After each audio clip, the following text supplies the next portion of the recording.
Mas Rio, tadi kan dikatakan seperti yang Mas Rio katakan beberapa ada 5 tadi ya. Memang kalau saya dulu mengalami seperti ya sekarang ini saya juga masih muda ya. Ya betul apa yang dikatakan Mas Rio untuk mencapai sebuah leader yang seperti itu tuh memang butuh perjuangan ya. Apalagi kalau kaum muda itu sekarang ya namanya egonya itu selalu nomor 1 seperti itu.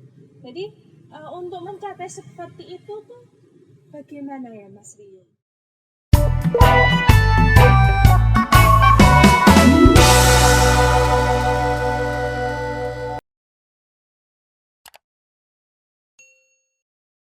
Kalau saya Lanjut Pak Rio, saya minta tolong ini bisa dinyalakan. Oh, bisa.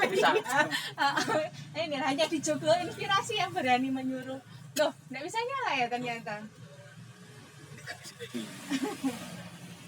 Ini nggak bisa nyala lampunya.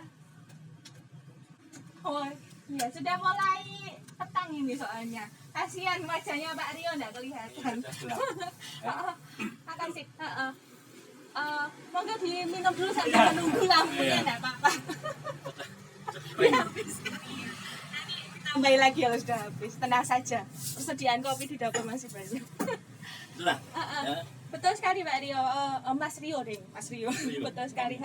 Kalau ya saya rasa kan memang seperti itu ya, apalagi kalau saya juga menghadapi anak-anak ya, itu memang ya kadang nih kalau sudah lihat yang seperti itu tuh terus jengkel ya kalau anak yang kayak usil terus memang ada sebenarnya kan ada positifnya ya. Kadang yang positif itu tidak pernah bisa kita lihat, sudah ketutup dulu sama caranya ya itu tadi keusilannya udah ketutup seperti itu, makanya kadang ya kita nggak lihat, akhirnya kita juga pangkas itu tadi keberaniannya ya. Memang peranak kita yang mungkin lebih tua daripada yang muda itu memang lebih juga penting ya ternyata itu, karena ya secara tidak langsung kita juga turut membentuk karakter mereka juga ya berarti. Kadang menjadi penting juga seperti yang sudah saya terangkan tadi bahwa memang apalagi di usia remaja ya, usia remaja atau di usia muda ini memang sangat identik dengan ego, kemudian ego dan terkait dengan menang sendiri dan sebagainya. Apalagi ya aroma-aroma itulah yang seringkali dialami orang muda. Aku pun yang ngono kan dulu kan gitu kan. Pokoknya bicara menang sendiri gitu ya, menang sendiri.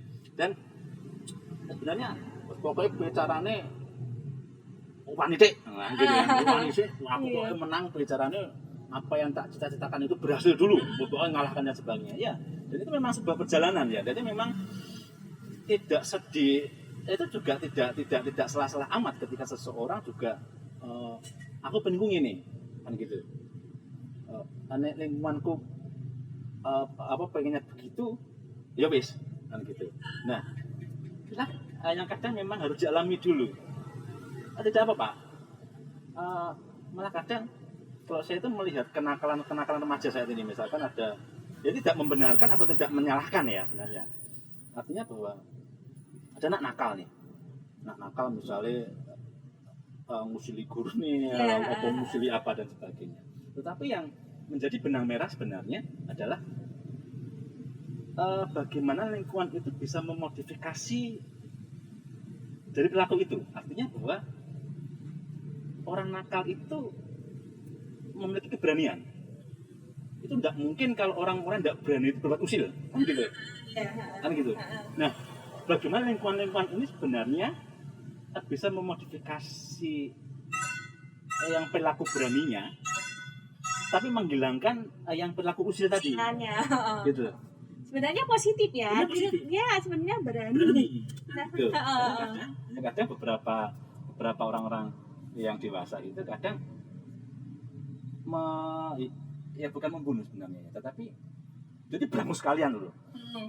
Jadi usilmu tak ilangin, nakal apa? Beranimu tak ilangin juga. Nah, iya benar-benar. Sebenarnya ada tanggung jawab kita bersama sebenarnya bagaimana yang kita modifikasi itu yang usilnya tadi, kan gitu. Tetap yang lebih maladaptif, maksudnya yang nakalnya tadi lah. Misalkan mungkin kalau di sosial adalah menggunakan nakalnya tadi, tetapi untuk keberanian nakalmu jangan hilang. Untuk keberanianmu jangan hilang gitu loh. Tetapi keberanian ini yang harus kita pikirkan dulu, ada tempat-tempat yang memang disalurkan hal yang baik gitu. Nah, kalau kembali ke pertanyaan Mbak Suci tadi, bahwa bagaimana kalau misalkan akan lebih kalau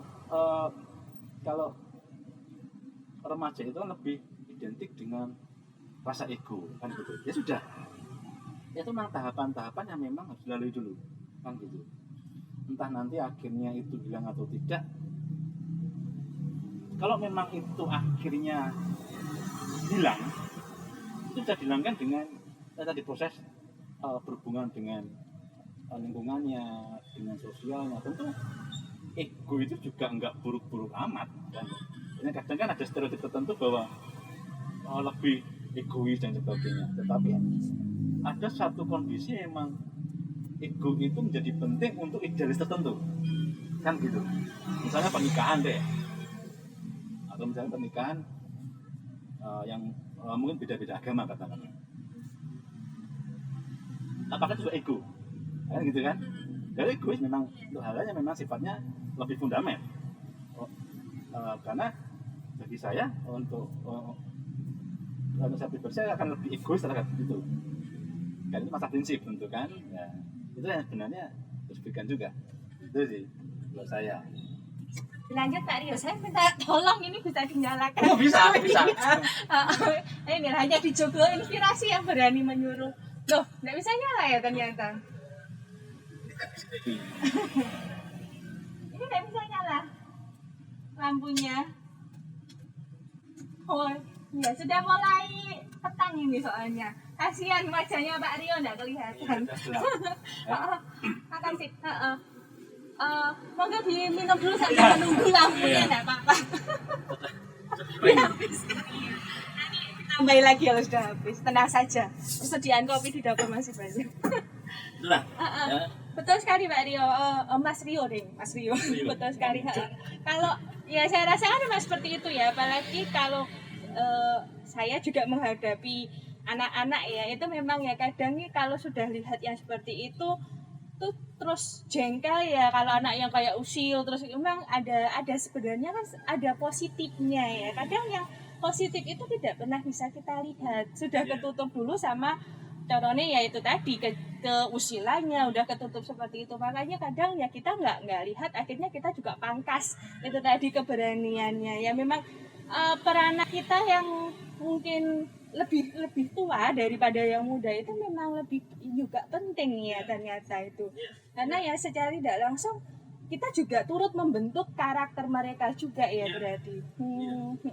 Kadang menjadi penting juga pandangan-pandangan orang dewasa terhadap kaum muda.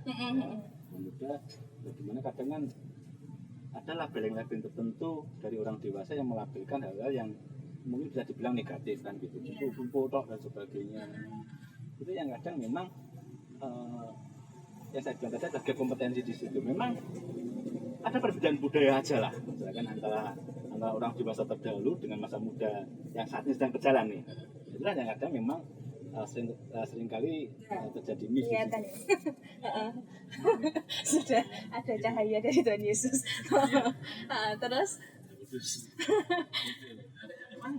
seringkali kalau kita tahu bahwa ya harus dipahami dulu bahwa seringkali orang dewasa dengan pandangannya ya itu menjadi warna yang menarik sebenarnya dalam dinamika sosial ya.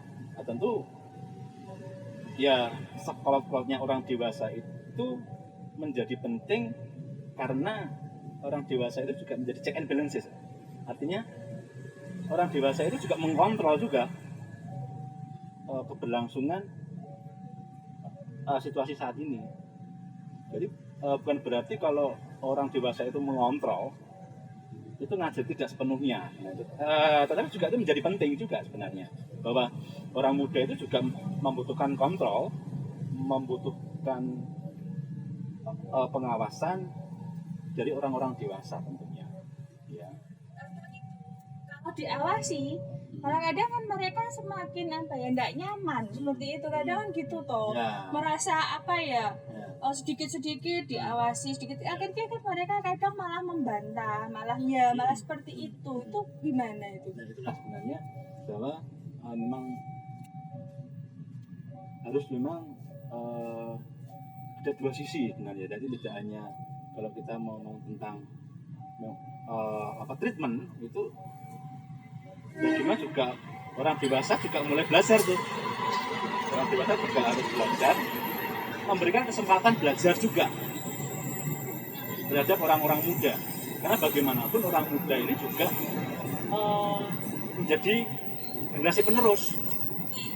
Dan kesadaran ini yang memang harus kesadaran yang kolektif dari semua orang dewasa, bahwa orang muda adalah nanti menjadi regenerasi untuk orang-orang dewasa selanjutnya. Begitu. Saya pikir kalau misalkan sudah sama-sama aware terhadap pemahaman ini, saya pikir untuk konflik-konflik atau miskomunikasi dan sebagainya akan menjadi lebih baik, lebih ringan lah gitu sih. Sehingga kalau kembali lagi bahwa orang muda ini kelak akan menjadi agen perubahan, ya, agen perubahan, tentu memang dari dini kaum muda ini mulai digarap oleh orang-orang dewasa. Karena bagaimana kembali lagi bahwa orang muda ini menjadi estafet untuk keberlangsungan komunitas-komunitas tertentu. Misalkan dulu terkait dengan jenar. Nah itu kan ada kader-kader yang disiapkan nanti untuk kader selanjutnya, kalau lulus nanti untuk kader selanjutnya dan sebagainya. Itu menjadi penting bahwa sebuah komunitas atau perusahaan nih. Jadi di perusahaan seperti saya bekerja saat ini kan sudah menyiapkan untuk kader-kader selanjutnya yang akan meneruskan atau untuk keberlangsungan sebuah perusahaan. Itu untuk perusahaan. Bahwa kami pun juga mulai memetakan di inner circle, namanya di inner circle kami yang sekiranya memang memiliki jiwa-jiwa leader tadi, yang itu dipersiapkan untuk menggantikan orang-orang yang sudah akan pensiun. Nah itu juga menjadi penting bahwa orang muda itu mulai disiapkan, mulai digarap untuk sejak dini, mulai sejak dini. Jadi kader-kader mulai kalau di perusahaan kami mulai disiapkan tuh segala program-program. Jadi ada namanya talent management. Jadi kami mapping orang-orang yang dianggap sebagai talent namanya ya, sebagai talent untuk nanti kemudian kita didik melalui program-program pengembangan yang itu nanti memegang peran-peran penting dalam perusahaan, menjadi supervisor, menjadi manajer sekalipun itu dari internal kami. Jadi memang mulai diarahkan ke sana. Dan demikian juga dalam sebuah komunitas atau sebuah organisasi gereja sekalipun ya. Jadi memang orang-orang muda ini yang identik dengan ambisi, dengan semangat juangnya, kemudian dengan daya kreativitasnya, itu saya kira menjadi aset-aset yang memang layak untuk diperhitungkan untuk keberlangsungan sebuah organisasi gitu. Karena orang muda itu memang ya sebagai aset. Jadi makanya ada sebuah definisi ya, atau ada sebuah quote ya yang menarik untuk direnungkan, bahwa jadi kalau misalkan mau merusak negara itu harus dihancurkan dulu orang mudanya, kan gitu. Dan mudah untuk merusak, kan ada tuh. Karena sekali lagi bahwa orang muda ini memang di samping dia ini sebagai generasi penerus bangsa, satu sisi orang muda ini juga rentan, gitu loh. Jadi dia ini rentan untuk masuk ke arena-arena yang mungkin gelap lah, kan gitu. Maka di usia remaja itu juga memang sangat potensial konflik, usia-usia yang penuh dengan risiko, ya itu. Di satu sisi itu yang ada lebih kontraproduktif karena dia ini juga disiapkan untuk generasi ke depan. Satu sisi di usia ini dia juga menjadi rentan untuk hal yang negatif. Nah itu yang memang peranan-peranan gereja, peranan-peranan sekolah dan sebagainya menjadi penting untuk pendampingan orang-orang muda ini. Karena sekali lagi, kalau kembali lagi ke topik kita bahwa orang muda ini harus menjadi agen perubahan. Ya. Jadi kalau kembali ke tema kita awal, ya, dalam konsep tadi, yang pertama adalah dari personal efektif dulu ya tadi ya, dari self leadership. Dari self leadership ini kemudian memunculkan sudut baru yaitu strong leadership. Jadi ketika orang sudah mampu untuk membangun dirinya dengan material-material yang tadi, yang saya sebutkan tadi, dengan habit-habit yang positif, itu secara tidak langsung dia akan memiliki skill atau habit strong leader. Kemudian ketika dia sudah memiliki strong leader ini, ketika dia tampil di lingkungan, itu jelas, itu yang menjadi agen perubahan. Ya. Jadi yang sekali lagi kalau kembali ke capaian untuk orang muda sebagai agen perubahan, maka kapasitas yang perlu dibentuk adalah dari self leadership dulu. Dari self leadership melahirkan strong leadership. Kemudian strong leadership ini puncaknya juga otomatis sudah bisa disebut sebagai agen perubahan. Itu sih kira-kira. Ya, monggo. Lagi mungkin yang mau tanyakan. Berarti ya memang lingkungan itu memang mempengaruhi juga ya untuk suatu maksudnya mengikuti step-stepnya tadi memang ya. Iya, sangat. Jadi kalau dalam psikologi itu ada namanya nature dan nurture. Jadi nature itu memang bawaan dan yang kedua adalah nurture. Nurture itu adalah lingkungan. Ya. Jadi lingkungan menjadi faktor penting untuk tumbuh kembang seorang individu. Dan kalau mau di breakdown lagi, nurture-nya atau lingkungannya, yang paling penting siapa? Itu kembali lagi adalah keluarga. Jadi itu kalau mau breakdown lagi akan lebih menarik lagi, ya. Itu mau dielaborasi terkait hubungan bagian sosialnya itu akan lebih kaya lagi sebenarnya. Ya, kalau kita mau ngomong tentang lingkungan, tentunya yang terdekat adalah keluarga. Ngomong tentang keluarga itu nanti juga ngomong tentang pola asuh. Ya. Jadi nilai-nilai apa yang ditanamkan sebenarnya dalam lingkungan itu. Kemudian bagaimana peran untuk peran keseimbangan orang tua. Siapa yang lebih dominan? Apakah ayah atau ibunya? Kemudian untuk kebiasaan apa yang sering dilakukan dalam keluarganya, itu juga menjadi satu paket seseorang untuk akhirnya seorang individu itu lahir sebagai orang yang efektif, ya, sosial secara mental. Nah, itu sih sebenarnya. Bayangkan kalau misalkan orang itu dididik dengan cemoohan, ya kan, pasti ya gitulah kira-kira, ya kan, kira-kira wis lendak iki ya siki lah. Iya. Itu sih gambarannya. Betulan mungkin kan gitu. Tapi menjadi penting bahwa beda lagi itu kalau mau beda lagi dengan keluarga itu lagi lah. Jadi bagaimana itu untuk kebiasaan-kebiasaan yang bisa dilakukan untuk menjadi orang muda saat ini, ya, gitu. Di tengah permasalahan kaum muda tentunya, ya, karena kan kalau mau di mapping lagi orang muda itu hampir banyak tugasnya. Di samping dia itu juga harus menjalankan fungsinya di lingkungannya, hubungan dengan interpersonal dengan lingkungannya. Satu sisi dia juga harus menyelesaikan tugas-tugas perkembangan yang ada dalam dirinya. Itu terjadi di masa-masa remaja atau ya kaum muda awal lah biasanya. Ya. Begitu dia belum lagi harus menikah. Nah, itu menikah itu juga akan ada dinamikanya sendiri, gitu.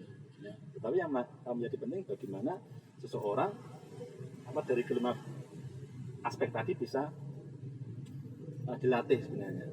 Jadi dia berhubungan dengan sosial itu sebenarnya bisa dilatih dari 5 aspek ini. Ya. Bagaimana dia berhubungan dengan sosialnya, terus bagaimana dia mengolah emosinya, bagaimana dia mendisiplinkan dirinya dari target-target tertentu, itu sih. Biasanya kan kalau misalkan seorang agen perubahan itu tidak memiliki rasa disiplin, mau gelintor APD kan, gitu kan juga menjadi tidak relevan lagi gitu loh. Kalau orang yang disebut sebagai pelopor agen perubahan itu disiplin tentunya. Gitu. Misalkan ya, sebenarnya anak muda ini sudah terbentuk ya karakternya ya, seperti yang 5 aspeknya Mas Rio tadi yang dikatakan tuh sudah terbentuk, tapi kadang-kadang tuh orang yang tua, yang lebih tua itu kadang tidak mau menerima, jadi kayak enggak percaya seperti itu. Terus dia menjadi melihat anak muda ini karena enggak percaya, akhirnya dia enggak mau melepaskan itu tadi regenerasinya, kadang seperti itu. Jadi mungkin seperti itu yang menjadikan dia tuh patah lagi seperti itu. Kadang kebanyakan yang saya lihat tuh seperti itu, karena memang ya seperti yang kita bahas awal tadi ya, namanya pemikiran yang tua dan yang muda itu jelas mesti lebih beda ya. Dan kadang seperti udah jadi sih orangnya, misalkan udah seperti karakter-karakter yang Mas Rio katakan tadi, udah jadi, sudah menjadi seorang leader yang memang betul-betul sip gitu, cuman ya itu tadi kadang nggak diterima seperti itu. Ya itulah. Jadi yang pertama masih pahami bahwa situasi seperti itu menjadi tidak lagi sering terjadi, tetapi memang itu mungkin sudah dalil ya. Sudah jadi dalil bahwa kadang orang tua atau orang-orang dewasa itu cenderungnya memang ketika dibawa kepada perubahan baru yang dibawa orang muda itu cenderung ini apa sih? Cenderung resisten dulu. Itu memang harus dipahami dulu. Jadi kalau misalkan orang muda langsung ceklek dari lah, kenapa pentingnya orang muda atau orang strong leader itu tidak boleh ceklekan sih, gitu loh. Ketika dia berhadapan pada situasi seperti itu, orang yang memiliki strong leader itu dia akan memiliki cara, ya, dia akan lebih tahan dan dia akan berpikir bagaimana caranya agar dia diterima, gitulah. Makanya penting bahwa seorang strong leader yang saya katakan tadi, bahwa orang harus bisa di aspek affectionnya, ya, bagaimana dia bisa menciptakan agreeable dengan siapapun, ya, dengan orang tuanya sekalipun dan sebagainya. Bagaimana dia bisa meyakinkan orang tua bahwa hal baru ini hal yang bagus. Nah, itulah sebenarnya kalau orang dewasa atau orang tua itu ketika disodorkan hal baru itu resisten, itu hal yang mau dibilang wajar dan tidak wajar, dan tidak wajar itu wajar, gitu ya. Iya. Karakter orang lama atau orang tua seperti itu. Memang masih mengagung-agungkan budaya-budaya lama. Aku dulu ini, bapak dulu itu jangan, bapak dulu itu sepedaan dari Rimpo itu sampai Gunung Bulu sepedaan, naik motoran kan gitu kan. Itulah, itu pandangan-pandangan orang-orang lama, jadi kita hargai. Jadi kalau saya sih, ya itu pandangan sebagai orang dewasa dengan zamannya, kan gitu. Tapi orang muda itu bisa mengimbangi sebenarnya, ya. Kalau orang muda ini memiliki memang strong leadernya bagus, ya, itu jangan sampai ini, jangankan mau menyampaikan, mau datang aja lihat orang, oh kue tak percaya kan gitu. Jadi mau lihat anaknya saja datang, oh kue tahu percaya, mungkin bisa jadi gitu. Iya. Itu sebelum kita menjelaskan nih hal baru kita, yang gitu. Oh sing anu kue tahu wis, kue percaya. Itulah bahwa untuk menjadi peran kita menjadi agen perubahan.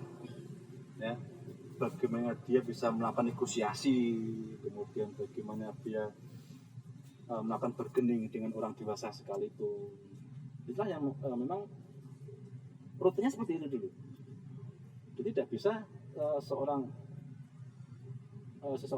sebagai pelopor ataupun agen perubahan dalam suatu komunitas itu tidak langsung, wah kamu agen perubahan, tidak. Tapi memang ada pembentukan tertentu dulu yang harus dilalui, akhirnya dia bisa menjadi memang strong leader tadi. Bahwa alih-alih leadership itu menyebutkan bahwa seorang leader itu tidak dilahirkan, tapi dibentuk. Tidak menjadi lalu wah leader gitu, ya. Tapi bagaimana lingkungan dia, bagaimana bagaimana si dianya sendiri itu membentuk dirinya sendiri kan gitu. Kalau misalkan lingkungannya atau keluarga menurut, ayolah kamu sudah memiliki budaya yang bagus dan itu, tapi si anak sendiri tidak mau, ya juga sama aja gitu. Tetapi yang memang yang paling efektif bahwa seorang individu harus memiliki awareness dulu bahwa untuk menjadi baik itu menjadi hal yang penting gitu. Untuk menjadi pribadi yang efektif, menjadi pribadi yang leader itu memang adalah sebuah pilihan yang ya patut diambil gitu sih, kira-kira begitu ya. Jadi kembali lagi kalau misalkan bagaimana kalau misalnya menghadapi orang-orang tua dewasa dan sebagainya itu kan ya itu memang sudah kodrat kan gitu. Itu kan memang kodratnya juga jengkel mas. Iya, sering kali kok, maksudnya tidak hanya di satu dua komunitas ya. Itu ya seperti itu. Ketika orang dewasa itu kita orang muda wah sih bisa tahu memang ada seperti itu tahu mikir. Itu memang itu ya itu tidak semuanya ya, tetapi memang cenderungnya seperti itu. Di dalam perusahaan itu seperti itu. Jadi sekali lagi bahwa yang bisa melakukan itu adalah memang orang-orang yang memang kompatibel, artinya dia memang memiliki leader yang baik, kemudian bisa melakukan negosiasi yang baik, memang ya setidaknya bisa diandalkan lah. Itulah indikator dari agen-agen perubahan tadi itu. Asih tadi dari. Iya toh. Pada tak aku sih itu. Mas. Oke, terima kasih. Memang ya apa ya, sebenarnya semua memang harus balance ya, dari orang tua pun juga harus menyadari, dari yang muda pun juga harus menyadari. Terus gini Mas Rio, ya saya pernah sih cerita-cerita ya, kadang ini apa ya, bukan kenakalan remaja. Ini nggak apa-apa, ini agak lama sedikit. Oh iya. Biar kopi ya lumayan. Nanti nambah kopi lagi. Saya tuh ya cerita lah gitu. Oh aku dulu pernah gini, misalkan yang namanya anak muda itu kan seperti yang Mas Rio katakan tadi, rentan untuk ke yang dunia kelam ataupun dunia yang suci gitu, itu kan rentan ya. Sario. Ya, Sario, dunia suci.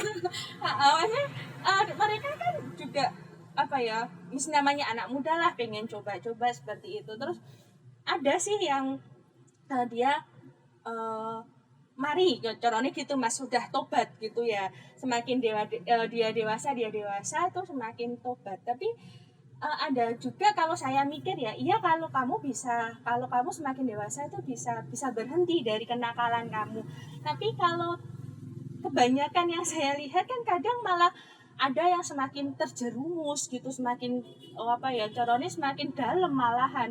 Ya memang sih nakal itu ya kita nggak terus tetap lurus itu ya, enggak ya, mungkin kita pernah nyoba apalah ngerokok atau apa, itu ya bukan dikatakan nakal yang bagaimana, itu enggak sih, cuman itu loh Mas, membatasi supaya apa ya, kita tuh juga sadar bahwa nanti kita tuh semakin lama-kelamaan oh ya ini salah gitu loh. Itu gimana caranya Mas?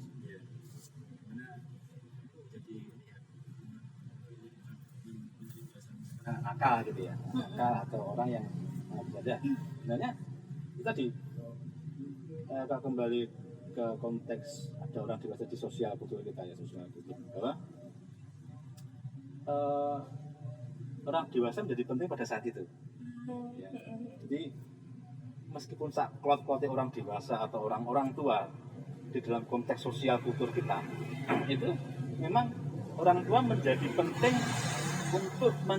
untuk mengontrol atau setidaknya menjadi filter. Orang itu mau orang muda, orang yang mau nakal itu ketika teringat bahwa dia itu dimonitoring oleh orang-orang dewasa, orang-orang tuanya itu menjadi filter bahwa dia atau lakoni porayo kan gitu. Jadi ada filter dulu nih kan gitu. Nah, lalu bagaimana kalau misalkan dia tetap nakal kan gitu ya, dengan dunia dan sebagainya. Itu sekali lagi bahwa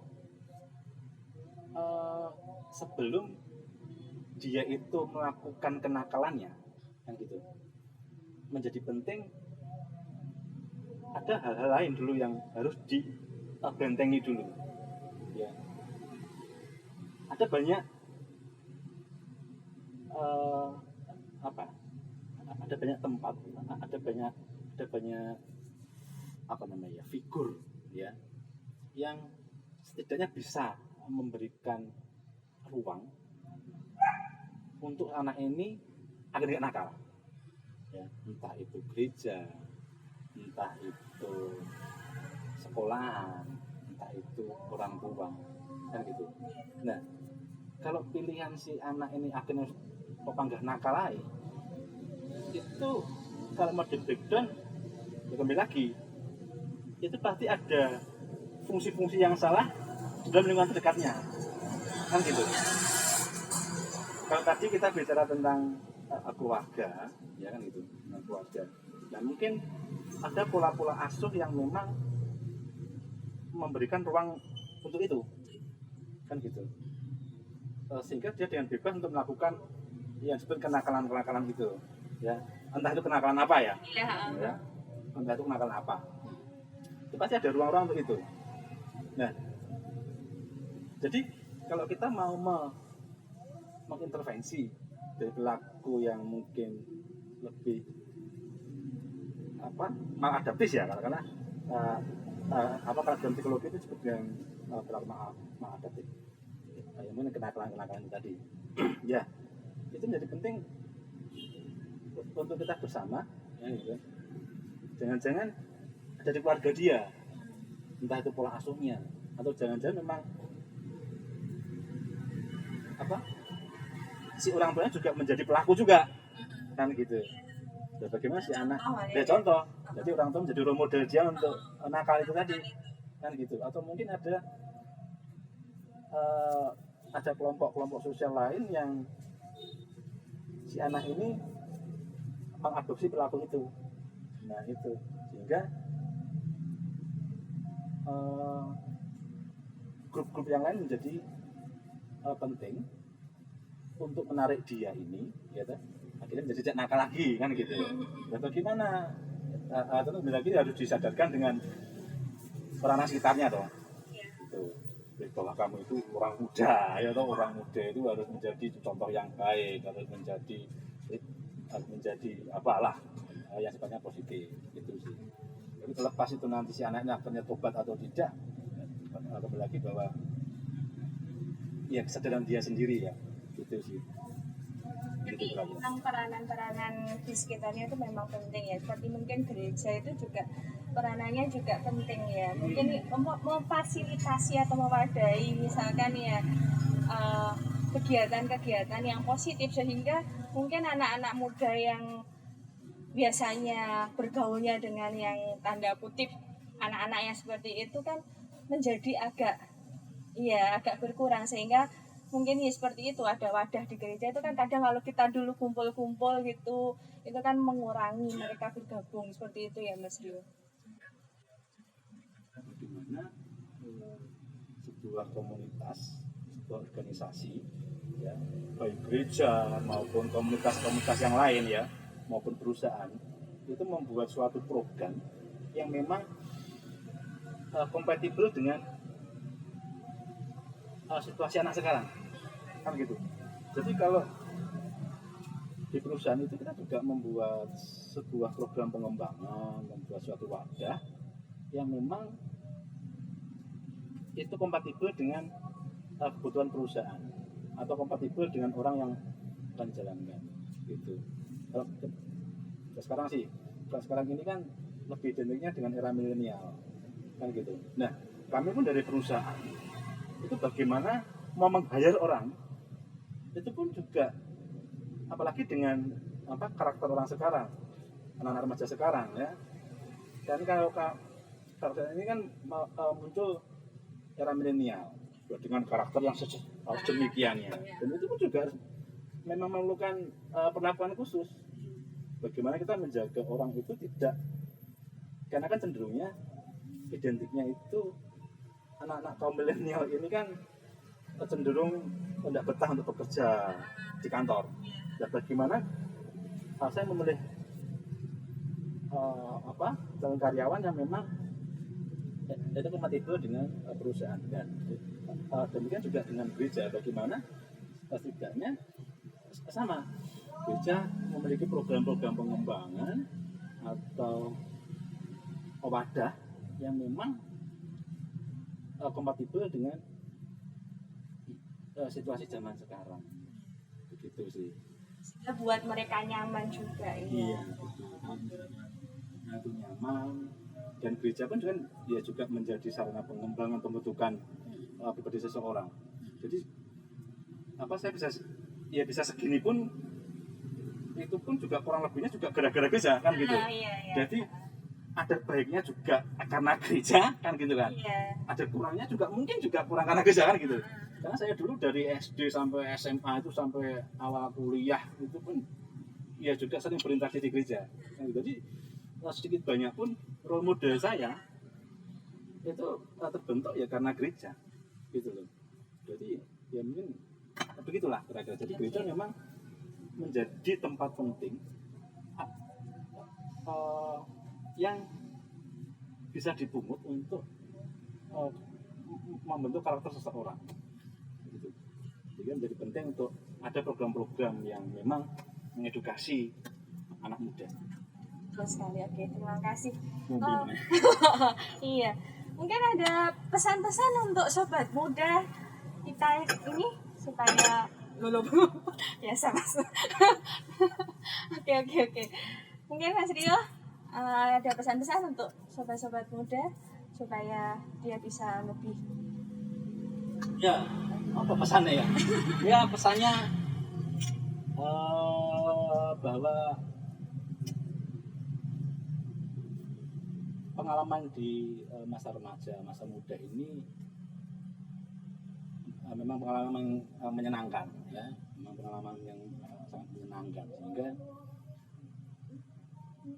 karena menyenangkan memang butuh untuk ya memang banyak pengalaman ya yang bisa dipelajari, untuk jangan sampai dari pengalaman ini itu tidak memperoleh suatu nilai yang dipelajari. Mas Rio, kita break dulu Angelus, setelah itu nanti kita lanjut lagi. Mari kita Angelus dulu ya Mas Rio. Ya Mas Rio, kita lanjutkan lagi. Ya. Tadi terjeda oleh Angelus. Ada iklan. Iya. Biasa loh, ini program ini ada sponsornya loh. Ya kan kita sebagai orang Katolik kalau jam 6 tuh waktunya Angelus ya harus Angelus. Itu menambah iman kita. Dia mau nggak, silahkan tadi pesan-pesan untuk sobat muda. Pesannya apa tadi, bingung kan? Lali apa mau ya. Pesannya adalah bahwa di masa muda ini silah dengan energi-energi yang positif, dengan kegiatan yang positif. Artinya ketika kita sudah mampu mengisi hal yang positif dalam diri kita, artinya bahwa kita sudah membangun diri kita dengan material-material yang positif juga. Akhirnya ketika kita sudah membangun pribadi kita dengan energi yang positif, kita akan menjadi sosok yang memiliki strong leader yang bagus. Sehingga ketika kita sudah memiliki aspek strong leader yang bagus, kita akan menjadi agen perubahan atau menjadi garam dunia tentunya yang efektif pula. Siap. Mau mampir di Joglo Inspirasi Saya. jauh-jauh dari Mojokerto Siap. Nggak sampai jauh. ke Tulungagung. Terima kasih banyak atas waktunya.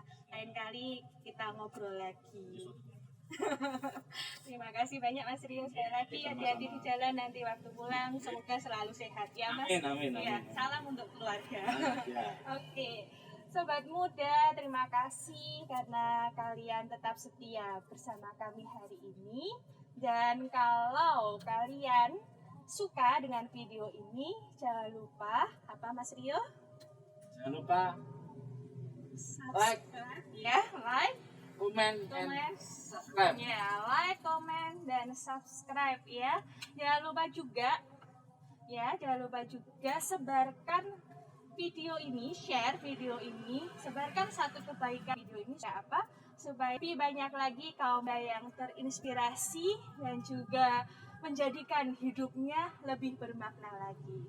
Akhirnya kami undur diri dan bye bye.